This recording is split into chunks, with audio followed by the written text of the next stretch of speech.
Kita lihat ya. Udah berhasil belum? Ada error? Sudah. Kita lihatin di sini. Perhatikan penggunaannya di sini ya. Di sini ada dua library yang kita gunakan. Yang pertama namanya NumPy, yang kedua namanya sklearn ya. Sklearn nanti kita pakai banyak lagi di algoritma. Kemudian di sini ada namanya preprocessing ya, preprocessing. Jadi ketika ada kata preprocessing atau NP, ini kalau NP menunjuk pada NumPy ya, ini adalah numeric Python namanya. Kalau preprocessing ini punyanya sklearn ya. Jadi datanya di mana, Pak? Datanya adalah dalam bentuk array seperti ini. Ya. Kita simpan dalam variabel, namanya variabelnya apa? Fitur. Fitur. Kalau kita cek ini datanya ya. Ini datanya. Nah, perhatikan di sini cara makainya. Ya. Yang Anda harus pahami adalah ada ini dibilangnya apa ya? Ada library namanya apa? Pre-processing. Ya. Cara makainya adalah pre-processing. Kemudian kita pakai metode namanya min-max scaler. Jadi kalau ditanya yang dipakai apa? Yang ditanya adalah min-max scaler. Jadi min-max scaler ini ada di mana? Ada di pre-processing. Ya. Jadi min-max scaler ada di mana? Di processing. Nah, ini ada argumen namanya apa? Fitur range. Kalau sekarang Anda harus paham adalah kita menggunakan apa? Kita menggunakan pre-processing. Dalam pre-processing ada apa? Ada metode namanya apa? Min-max scaler. Dalam min-max scaler ada apa? Ada argumen atau parameter namanya apa? Fitur range yang digunakan untuk mengatur skalanya 0 sampai 1.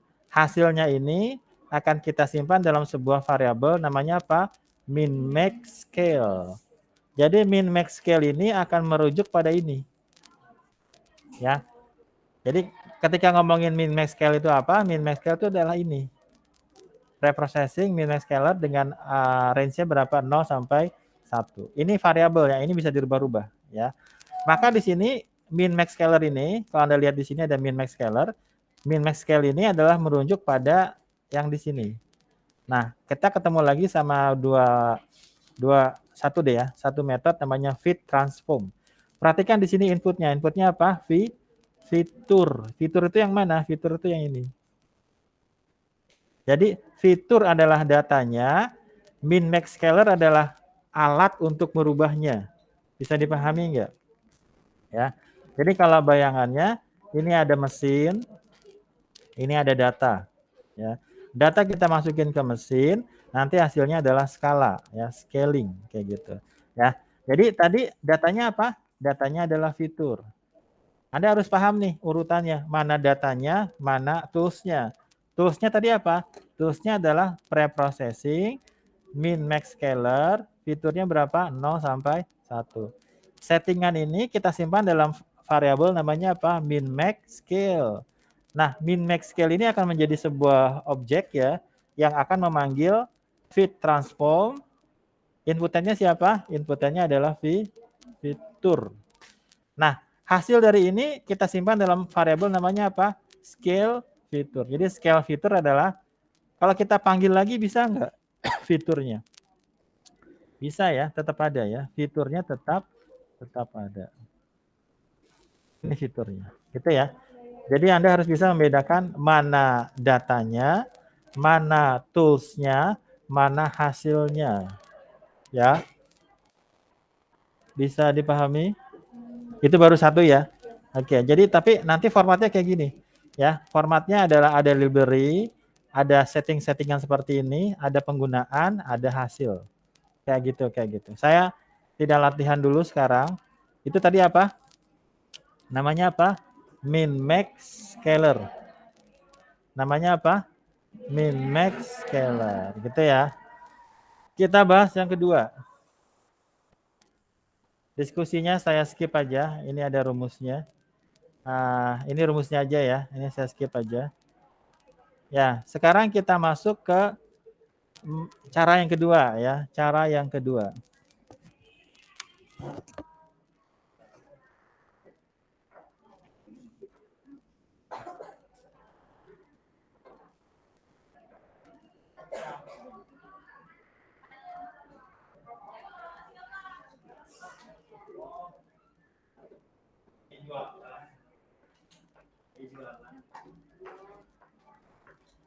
Ada dosennya, saya mau beli dulu.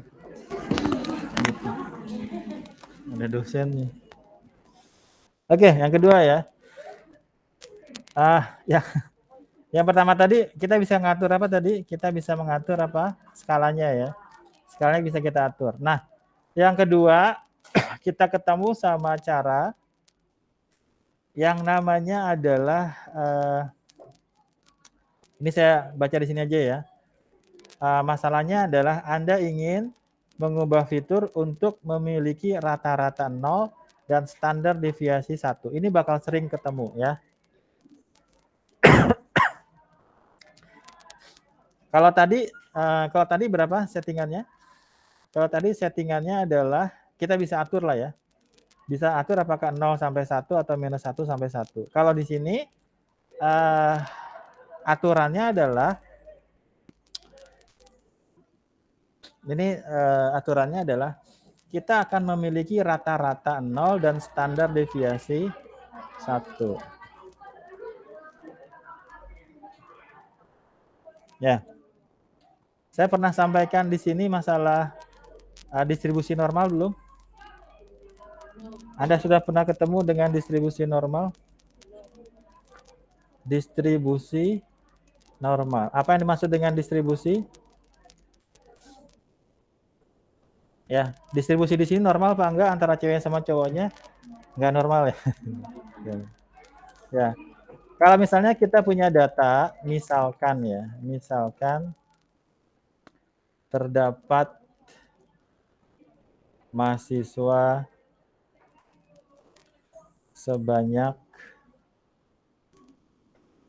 30 ya. Ada berapa mahasiswanya? 30. Ya, apakah ini populasi atau skala? Ini katakanlah N-nya sama berapa? N-nya sama dengan 30. Kemudian masing-masing mahasiswa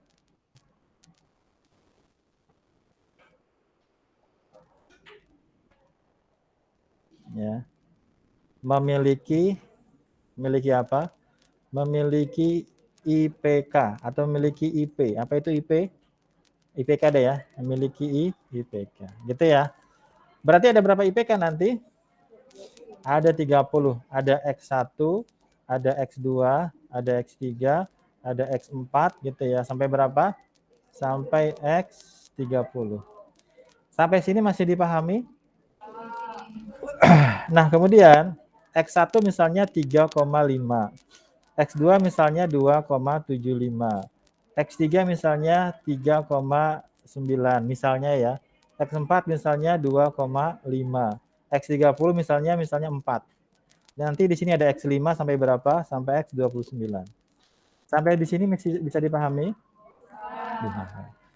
Kemudian kita akan mencari rata-rata.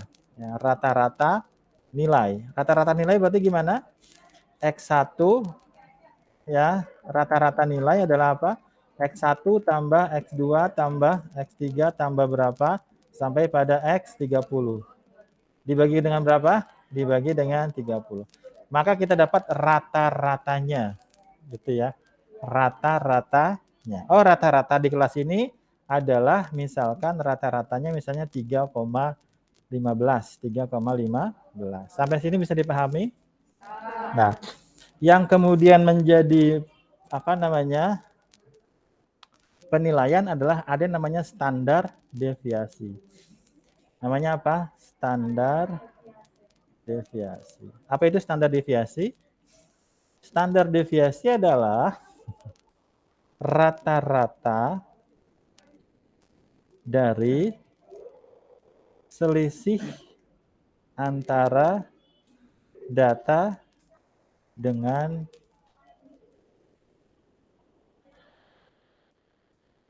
apa? Dengan nilai rata-rata ya. Maksudnya apa itu, Pak? Ya, standar deviasi adalah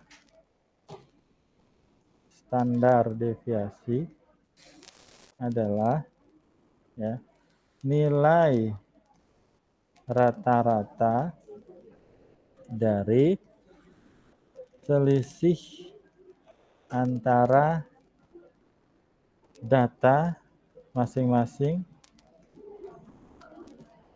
mahasiswa dengan nilai rata-ratanya. Ya, itu namanya standar deviasi. Ada rumusnya ya, ada rumusnya. Ya, jadi standar deviasi itu kita tahu rata-rata antara selisih antara ini bisa dipahami enggak? Contohnya gimana? Tadi kan ada X1 ya. Ada X2 kan? Sampai berapa X? 30. Ada rata-ratanya kan? Ada rata-ratanya. Nah, kalau kita cari nilai selisih antara X1 dengan X, X2 dengan X, X3 dengan X, ya, X30 dengan nilai, ini nilai rata-rata ya, ini nilai rata-rata, nilai rata-rata, ya. Oke, jadi kalau X1 kita kurangi dengan rata-rata, X2 kita kurangi dengan rata-rata, kemudian kita bagi rata-ratanya, itu namanya apa? Standar deviasi. Nah, kita bisa tahu orang itu normal atau enggak normal dari seperti ini. Ya, kita bisa mengetahui seseorang itu normal ya atau tidak normal dari grafik distribusi normal. Kayak gini gambarannya, Ya. Ini adalah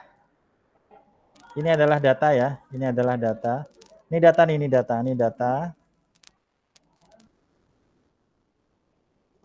Nah, ini adalah rata-ratanya.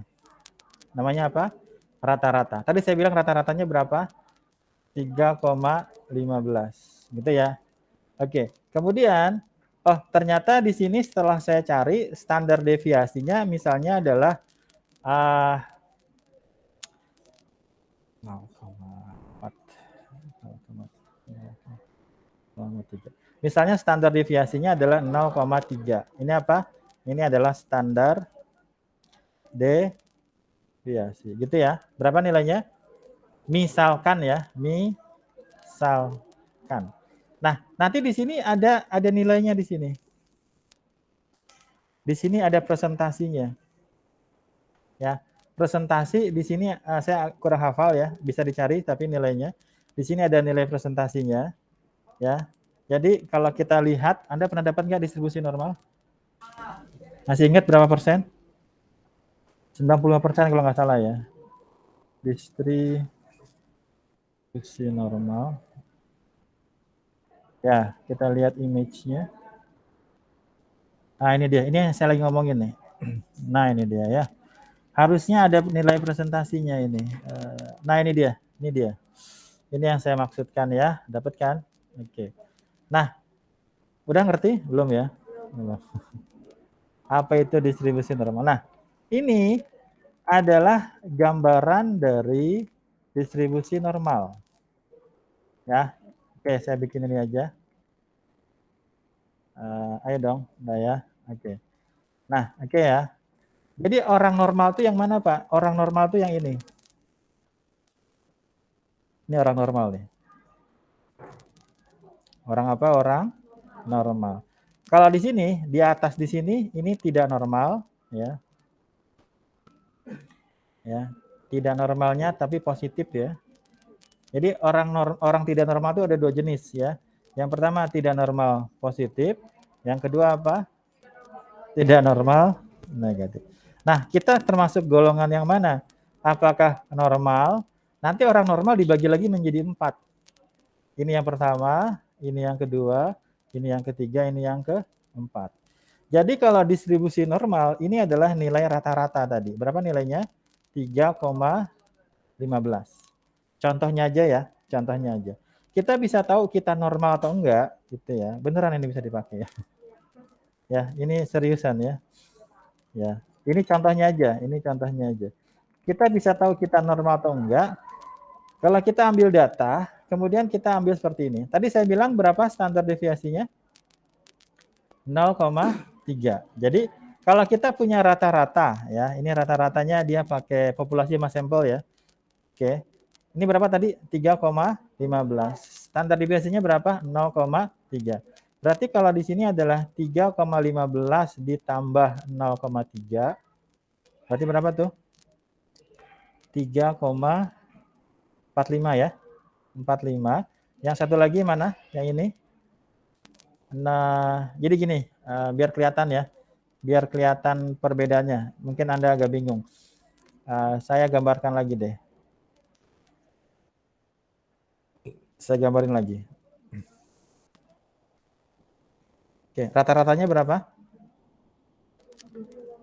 3,15. Misalkan rata-ratanya 3, ini antara sampel sama populasi ya. Simbolnya agak beda. 3,15. Oke.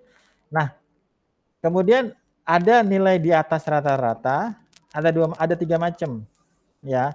Berapa persen katanya? 34,1%.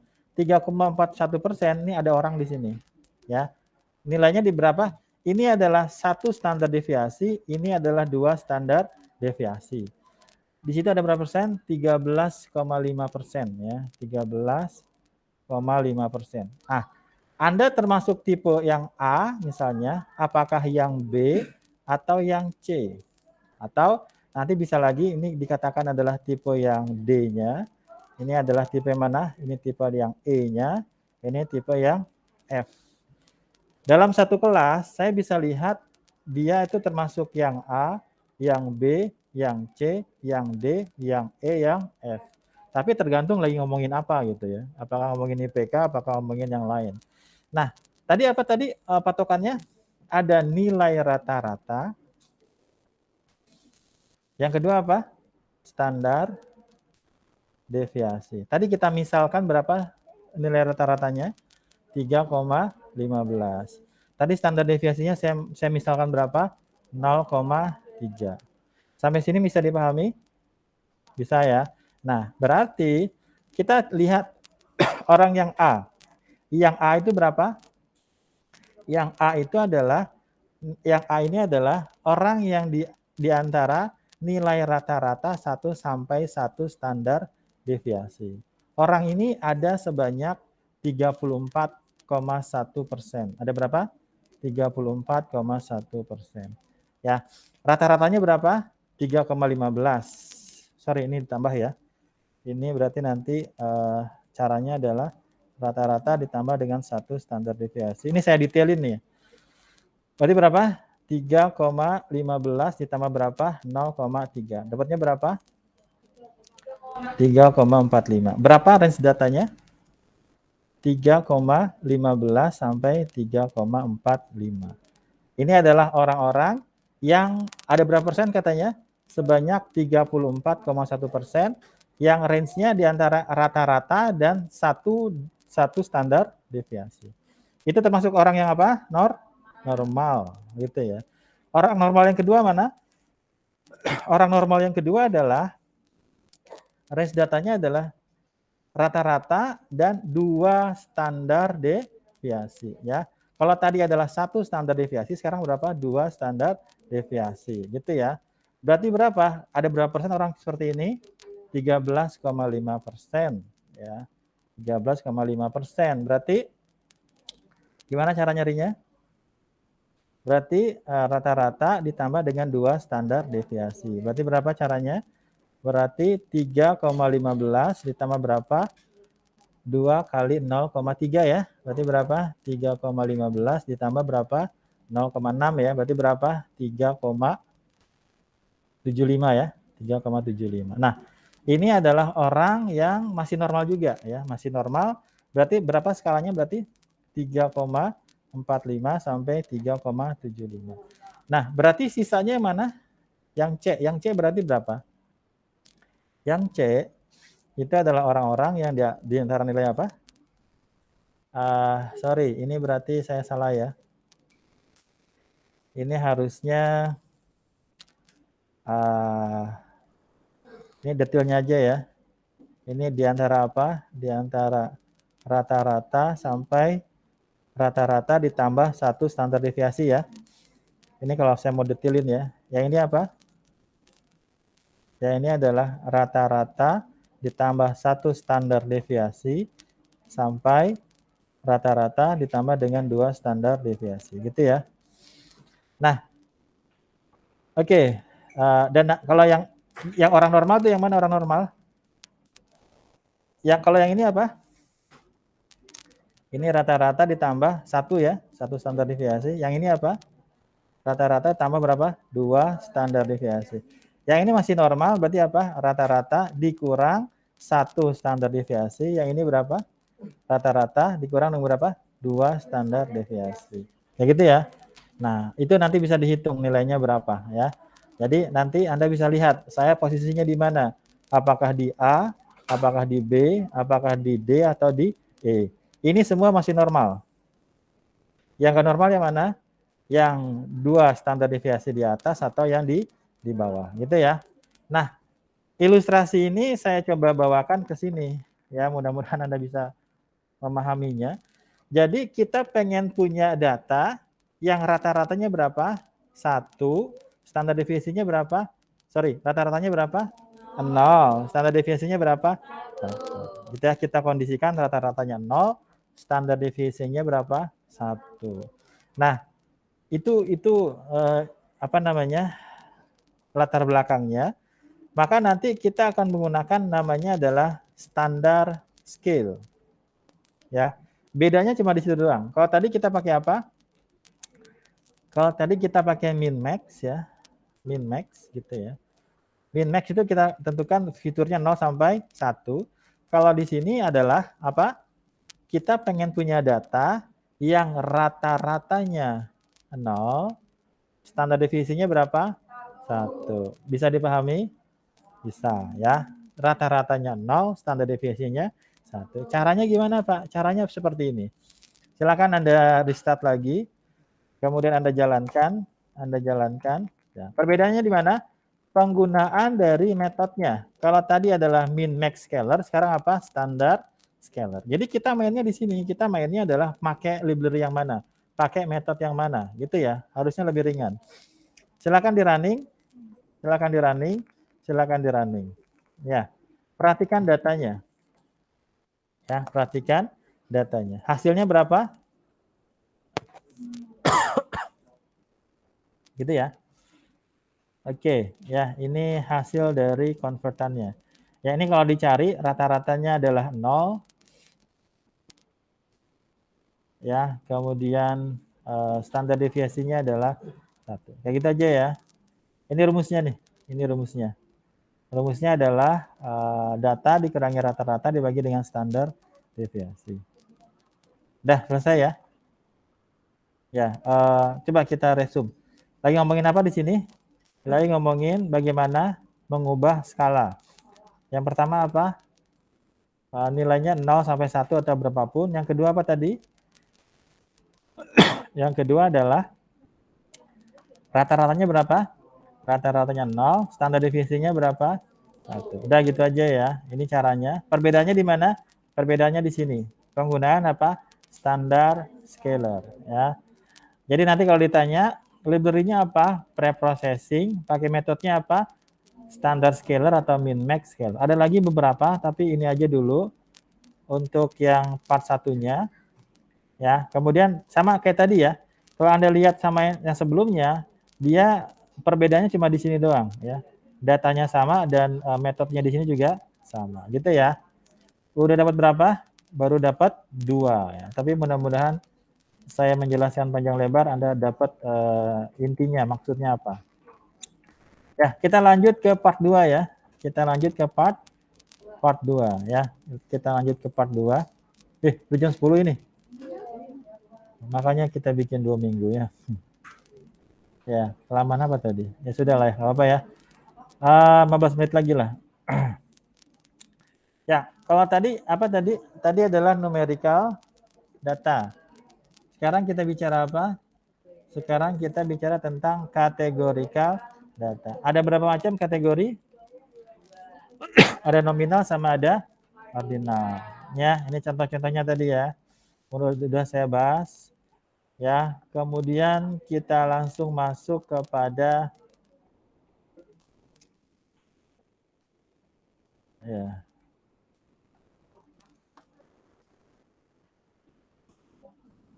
Oke. Silakan ini di restart aja dulu. Silakan di restart. Sudah di restart? Sudah ya.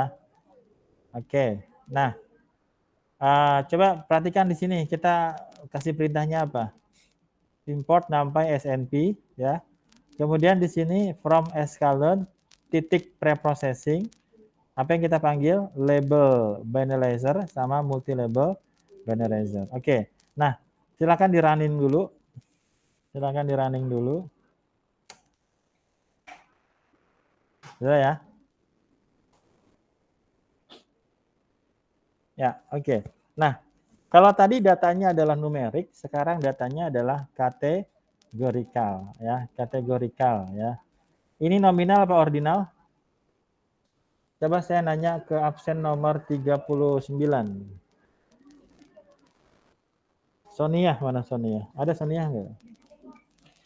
Ini datanya nominal apa ordinal? Alasannya apa? Ini datanya nominal apa ordinal? Apa bedanya ordinal sama nominal? Ini ordinal? Kenapa ordinal? Nominal ya. Ini adalah nominal. Ini adalah nama-nama kota ya. Ya, silakan di running. Ya. Kemudian Anda panggil fiturnya. Oke ya, ini datanya ya. Datanya adalah data nominal ya. Oke.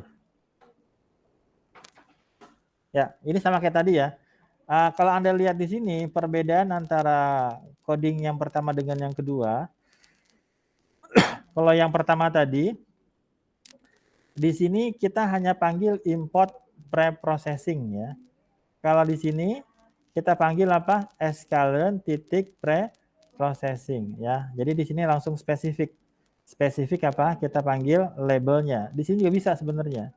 Di sini bisa kita panggil seperti ini ya. Oke, dah. Oke, coba kita lihat di sini. Caranya kalau di sini lebih singkat ya, karena kita nggak usah panggil preprocessingnya lagi. Kalau di sini kita panggil preprocessingnya lagi sebelumnya, nih ya. Kalau di sini karena kita sudah panggil di atas di sini label binarizer-nya, langsung kita panggil one hot. Ini variabel ya. Ini nama variabelnya. Ini adalah label binarizer-nya ya. Silakan di running.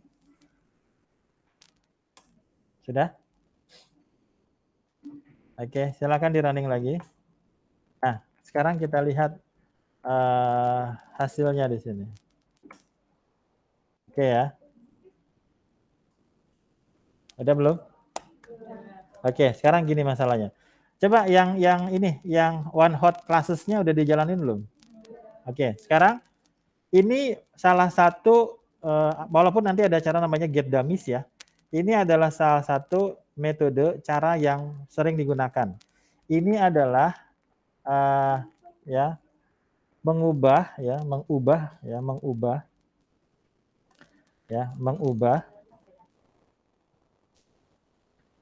nominal data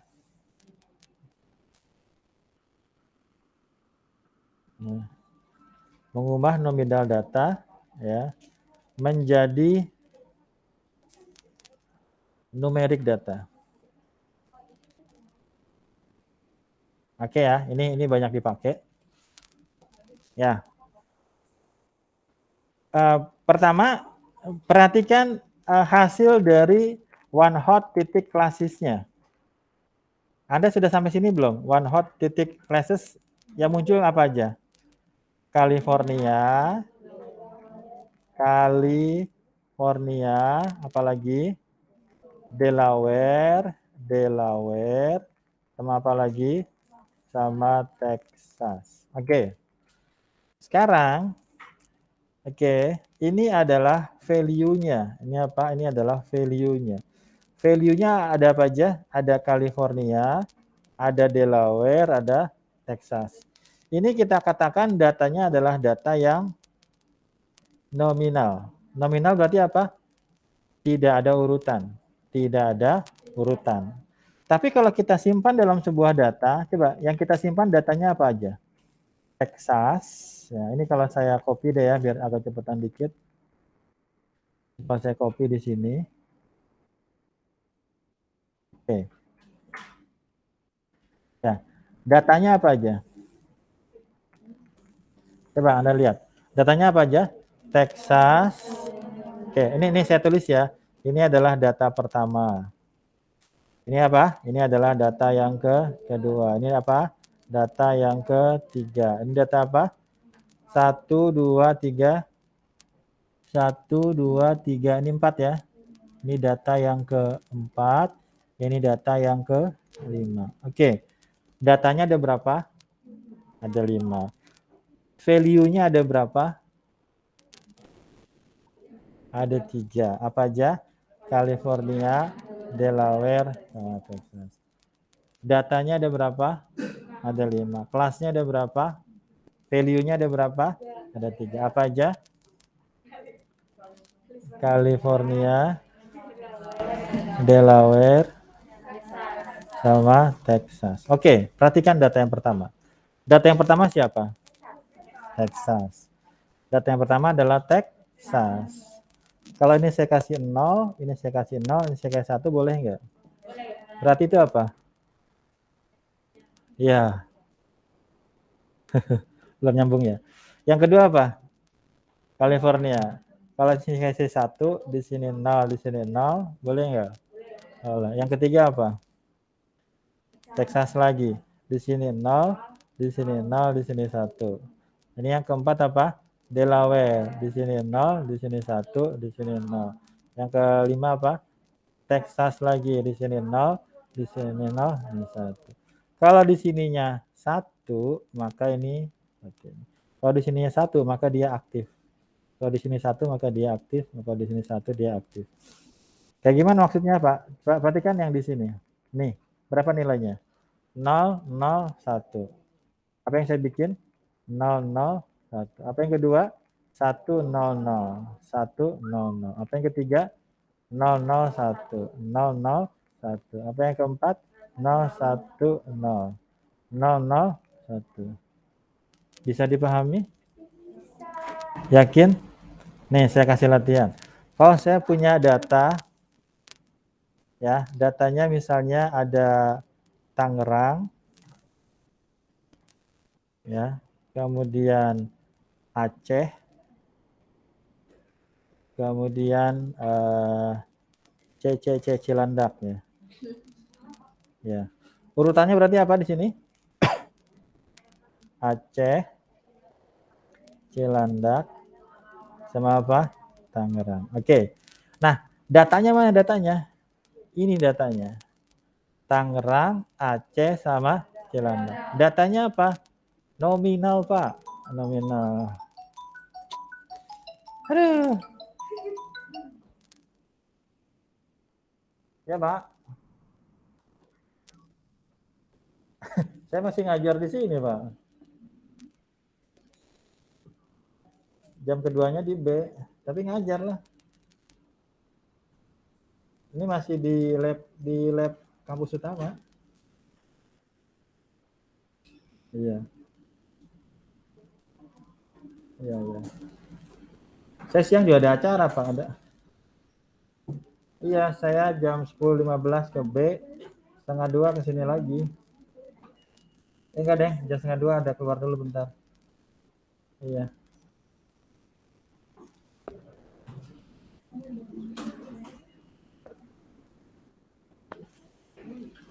Si puguh, Pak. Ah, puguh apa sih? Suruh kuliah aja. Suruh kuliah aja pusing-pusing. Ya, ntar dulu lah, saya masih ngajar ini gimana? Iya. Enggak lah. Ntar ngomongnya. Ya, Pak ya. Orang lagi ngajar tuh, Ini direkam ya? Udah. Oke. Ya, nggak apa-apa. Berarti apa kodenya? Kalau tanggal berarti berapa? 0, 0, 1. Kenapa 001? Karena Aceh, Cilandak, sama Tangerang. Yang kedua apa datanya? Aceh, berarti 100. Yang ketiga apa? Cilandak, berarti berapa? 0. Bisa dipahami enggak? Ya, ini adalah cara pertama mengubah apa? Mengubah data apa? Nominal menjadi data numerik. Ini nanti banyak dipakai ya. Nanti banyak dipakai. Ya, Kemin apa macam-macam dia pakai ini ya. Oke, nah caranya gimana tadi caranya? Udah belum caranya belum tadi kita? Udah ya? Oke. Pakai apa tadi namanya? Label Binazer ya, label. Jadi di sini idenya apa? Bagaimana mengubah data nominal menjadi data numerik ya, data numerik ini kan data numerik. Nah, cara yang kedua lebih simpel lagi. Cara yang kedua pakai namanya get dummy di sini ya. Pakai cara get dummy. Ya. Memang harus 2 minggu ini ya. Ya sudah. Saya sudah ditelepon. Tadi ngurusin apa tadi? Ya, oke ya. Kayak gitu aja ya. Jadi kayak gini, settingan saya adalah minggu berapa tadi? Minggu ke-9, Anda sudah presentasi semua preprocessing-nya yang saya ajarin atau yang belum saya ajarin ya. Anda nanti cari-cari, ada misalnya Pak, saya dapat kok pakai grafik ya Pak. Silahkan ya. Pak, saya dapat kok pakai Pearson correlation ya Pak. Boleh dipakai enggak? Silahkan gitu ya. Oke, ya. Yang sudah saya ajarin apa? Bagaimana menghapus data, bagaimana mengubah data kalau dia kosong, bagaimana mengetahui kolom, bagaimana kita macam-macam ya kemarin UTS. Ya, harusnya kalau Anda ngikutin latihan-latihannya sudah terbiasa harusnya ya. Oke, jam berapa sekarang? Jam keduanya online apa offline? Online.